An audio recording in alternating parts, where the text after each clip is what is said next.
আসসালামু আলাইকুম প্রিয় বন্ধুরা। এখন আমি আছি অকল্যান্ডের কাছাকাছি একটি পাহাড়ের উপর। আপনারা দেখতেই পাচ্ছেন পাহাড় চারদিকে।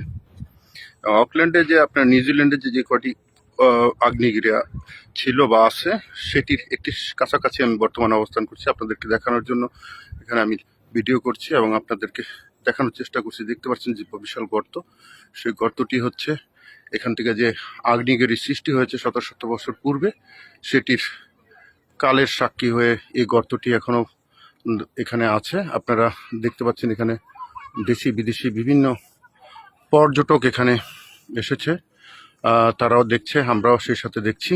আপনারা দেখতে পাচ্ছেন যে কালের সাক্ষী হয়ে সেই গর্তটি রয়েছে আজ থেকে হাজার হাজার বছর আগে বা শত শত বছর আগে, আমি সঠিক জানি না, তখন এই যে আগ্নেয়গিরি হয়েছিল সেটির গর্তটি আমরা এখান থেকে আপনাদেরকে দেখানোর চেষ্টা করব। এই যে সেই গর্ত, এখানে আমরা পাহাড়ে চূড়ায় পুরোপুরি উঠতে দেয় না, তার কাছাকাছি উঠেছি।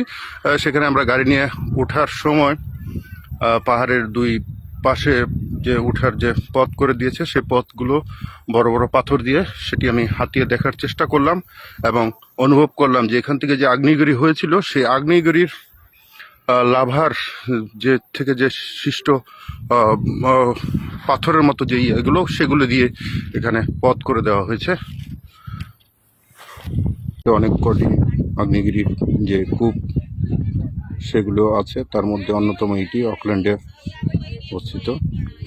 এখান থেকেই আগ্নেয়গিরির উৎপত্তি হয়েছিল এবং আমরা এই পাহাড়ে ওঠার আগেও আমরা দেখেছি যে আশপাশে সেই শত শত বা হাজার হাজার বছরের আগের যে আগ্নেয়গিরি হওয়ার যে কঠিন শিলা, সেগুলো দিয়ে তারা রাস্তায় ওঠার পাশে রাস্তা তৈরি করে দিয়েছে। এখানে আপনারা বিদেশি পর্যটকদের দেখতে পাচ্ছেন।